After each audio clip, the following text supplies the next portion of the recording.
All right, this week's Stupid Man Hobby, we're going to make bacon. I mean, really make bacon. We're going to get a pork belly, and then we're going to cut it up, and we're going to cure it, and then we're going to smoke it. And I'll show you all the different ways I do it. There's a pile of different ways. Mine might not be what you think is right, but I'll show you all the ingredients I use and how I do it.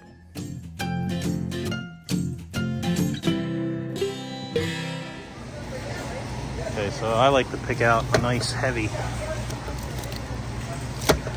usually the heaviest one they have. 32. So, there you go. How much is that? 12 pounds. 12 pounds, and the expiration date's not for, well, today's the 18th, so no skin. That'll do it. Oh, Costco. So there's our wonderful pork belly. I will make 3 separate, about 4-pound groups of bacon. And the reason is in my process, I like to use the food saver while I cure. And they come in these standard length bags. And this is a rolls of bags. So I cut it into 3 pieces that the bags can sit in there with the cure. And that way I don't have to worry about this stuff leaking all over my refrigerator. So we're gonna cut her up into 3 nice sections after we get it out of this bag. All right, so this is my bacon knife. I got it at the restaurant store. Shout out to the Clark family. $7. So we're going to cut this after I sharpen it into thirds. All right, so like I said, I'm going to cut it into thirds with my restaurant store $7 knife. That way each one fits in the bag. So you can precisely, yeah, screw that. That looks like a third there. And then split this one in 2-ish. We ain't building no church.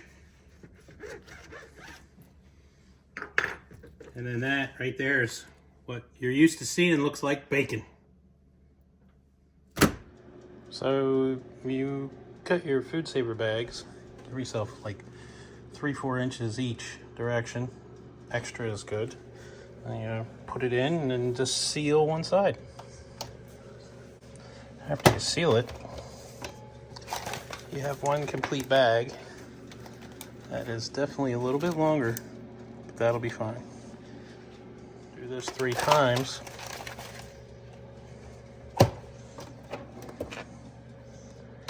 Just seal. All right. Here are the 4 ingredients you need to make bacon. Kosher salt. You know, it could be pink Himalayan salt, it can be whatever, but it has to be coarse. No fine table salt. Otherwise, your bacon will come out entirely too salty. Also, they say that the iodine in table salt will give you a horrible metallic taste. Sugar. You can use brown sugar, you can use organic sugar, you can use table sugar. I like dark brown sugar. This is your one optional ingredient. You'll hear them call it pink salt. Pink curing salt number 1. There you go. Salt, sodium nitrate, 6.25%. Right there is the one ingredient that a lot of people skip. I like the smell of the leather. That's what it smells like. But to me, it ends up making a taste I'm used to. So if you want a healthier alternative, and you're going to freeze your bacon immediately, don't use it. So there's charts and there's calculators and there's everything else you could ever want to figure out your curing ratios. But I'll show you my method. I like about 40% salt,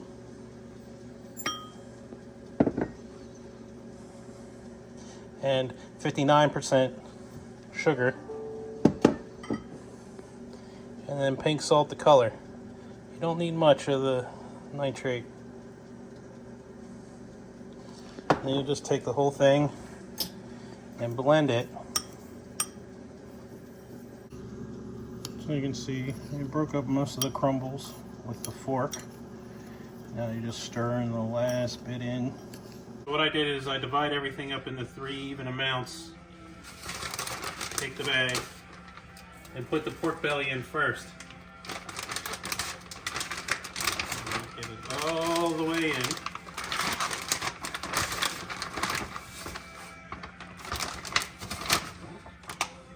Sprinkle some of the mix on one side. Flip it over. Dump the rest in. And then we come over to our saver. Put it in. Lock it. Start the back and seal, but don't let it seal up tight. You just want to get some of the air out. And then you hit seal. And then that's it. So what it is the salt and sugar will pull the moisture out of them over the next several days. You just put them in the fridge, and once a day flip them over. Give them a little rub. Been about 13 days. You can see there's liquid buildup. So what we're going to do now is we're going to open the bag, rinse off the pork belly, and then we're going to cut a piece off and fry it up and see how salty it is. So earlier when you saw me make these bags, you're like, look at all the extra that's wasted. Well, there's a method to my madness, and you'll see what it is in just a minute.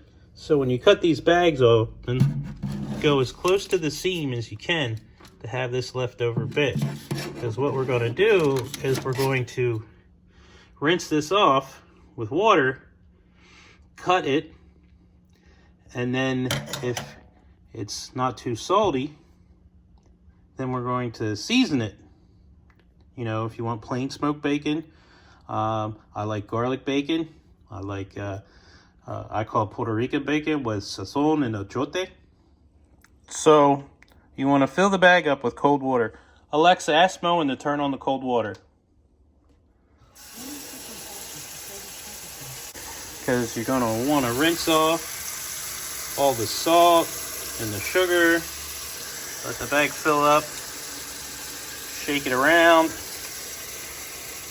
Because if you don't, it'll actually be too salty. Alright, so do this a few times until the water doesn't change color. You don't have to go crazy. And, you know, I can't do it with holding the camera, but shake it around, move it around, and then once you have it, take it out of the bag and put it onto your cutting board, but don't throw away the bag. So I set it on the cutting board on a paper towel. What I'm going to do now, before I cut off a little sample, is pat it dry. Because if it's not too salty, then I want to season them.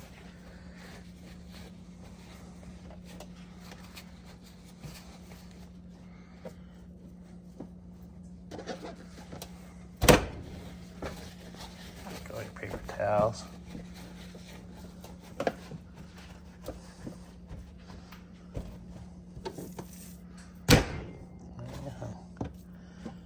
We'll cut a nice piece off right here.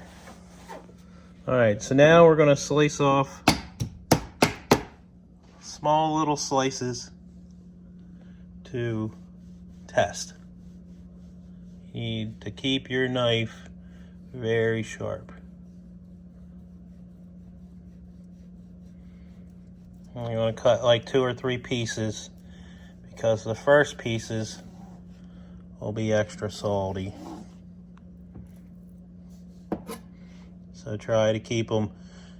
Thick cut bacon is nice, but if it's too thick, then it just becomes a little bit of a pain.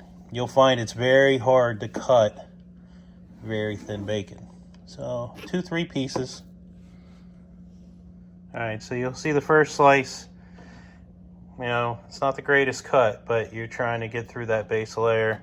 Second cut, a little rough. Third cut, this is going to be our actual true tester, because that looks like the bacon we all know and love. It's on the thick side, but that's what you're going to get unless you buy a slicer. Now, the testing phase. I like the old cast iron griddle. You know, these are hard to find anymore where they're instead of nonstick.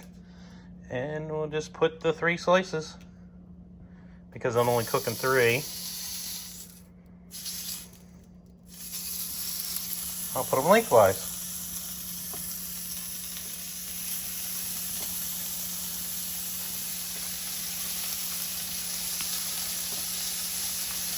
And we'll let them cook.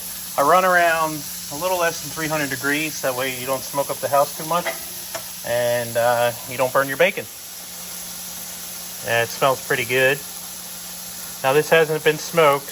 I mean, it's cured, but not smoked. So it will taste a little different, and it won't quite cook up to the same color you're used to. One of the things about unsmoked bacon is the fact that smoked bacon is actually cooked. You'll take it up to about 160 degrees, so some of the fat starts to render out when it's smoked. These unsmoked pieces will produce much more fat because they haven't been cooked. The other thing you also have to remember is if you are going to make it that you don't smoke it, that even though it was cured, you can't eat it. It wasn't cooked yet. So you're asking for trouble. You'll see a lot of people eat quote-unquote uncooked bacon, and it was already cooked once. It just wasn't fried. This stuff has never been cooked until now, so it'll behave a little different. All right, we got them cooked down. See how much they shrank. Bacon, bacon, bacon. Everybody's favorite part. All right, so they're in reverse order, but there's the outer edge, the middle, and then that nice thick piece. We'll pat them down, let them cool down a little bit, take it for a test drive. So now here's the best part of the whole thing, giving it the old college try.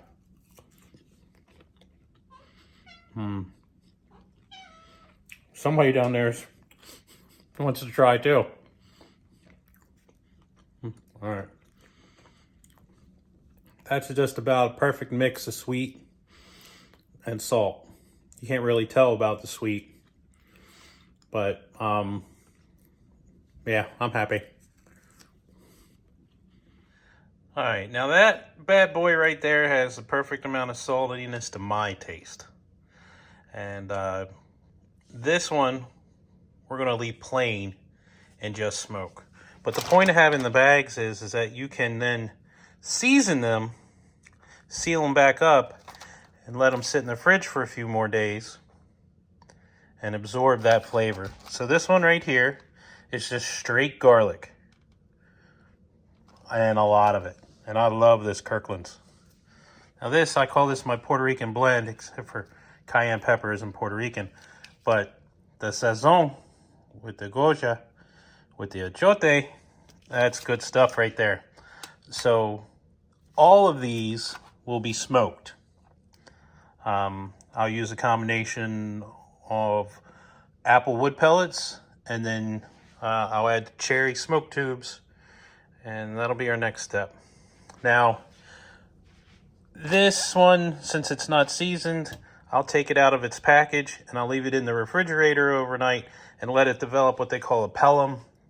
They say it makes it absorb smoke better. These, I just take them out of the package and smoke them right away. I never noticed a difference between making a pellet and not with those. But next step's the smoker. All right, so for those of you who don't know, these are smoke tubes.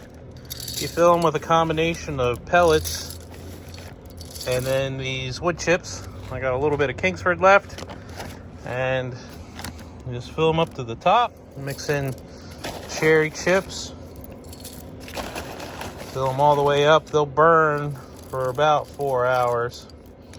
Any of the loose pieces fall down into my pellets. It's not that big a deal. You goes through the auger, doesn't get too upset. And then I fill them in the hopper because anything that falls doesn't become a big waste.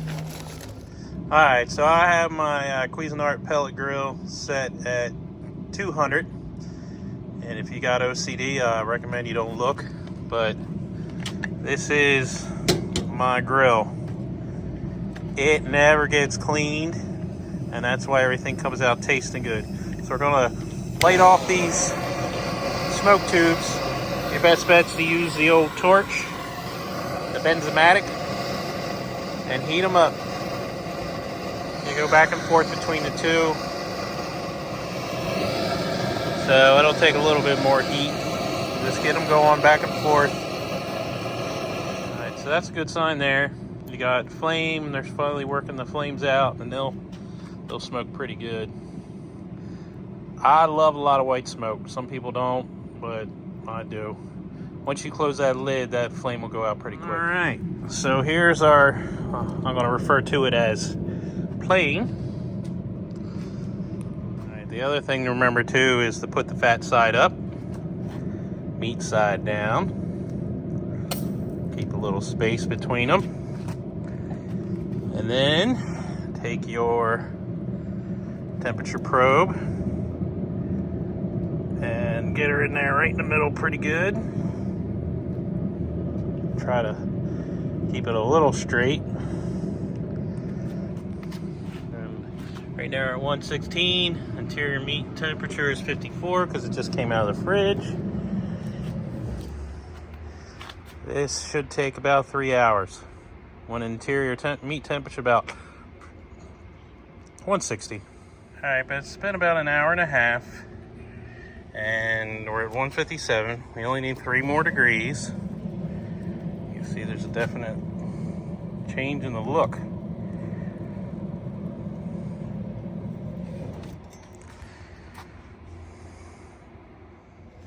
So we just made it to temperature. Pull the probe out. Be careful, that sucker gets hot. And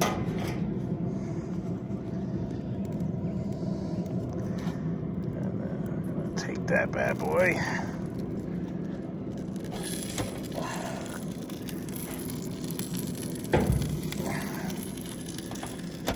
I'm gonna let them sit. We'll take them and let them cool down before we slice them up. It definitely looked different after a few hours. And it's rendered some of the fat. These are cooked. I mean, they're safely edible.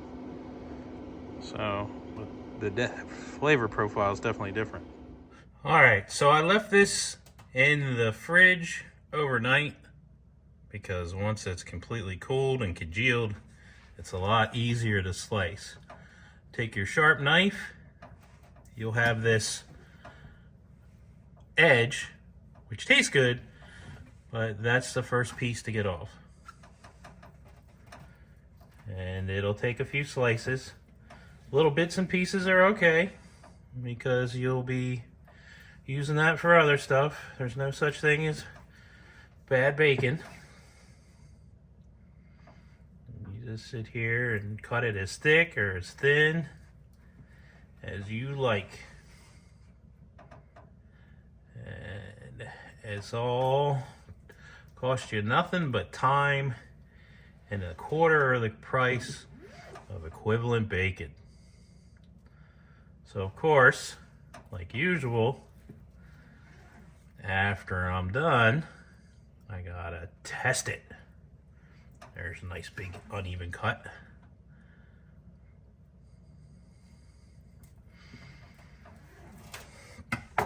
And now that it's smoked, it just looks like the bacon you know and love.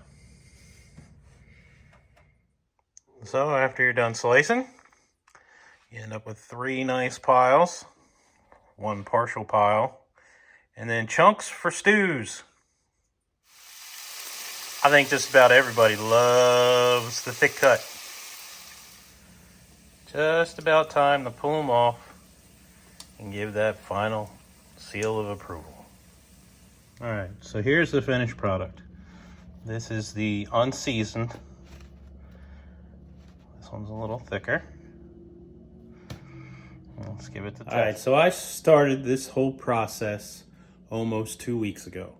It was on a Monday evening, and it is now Saturday, almost 2 weeks later. I have the final piece of bacon to test. And then just to let you know, there's time involved. You can see by the video. Well, let's give it a shot.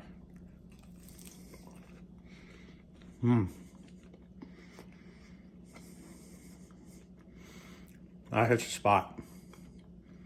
It's pretty good. Well, thanks for watching. One of the downfalls about this whole thing is how much bacon you have to eat in the process. Kind of sucks. See ya.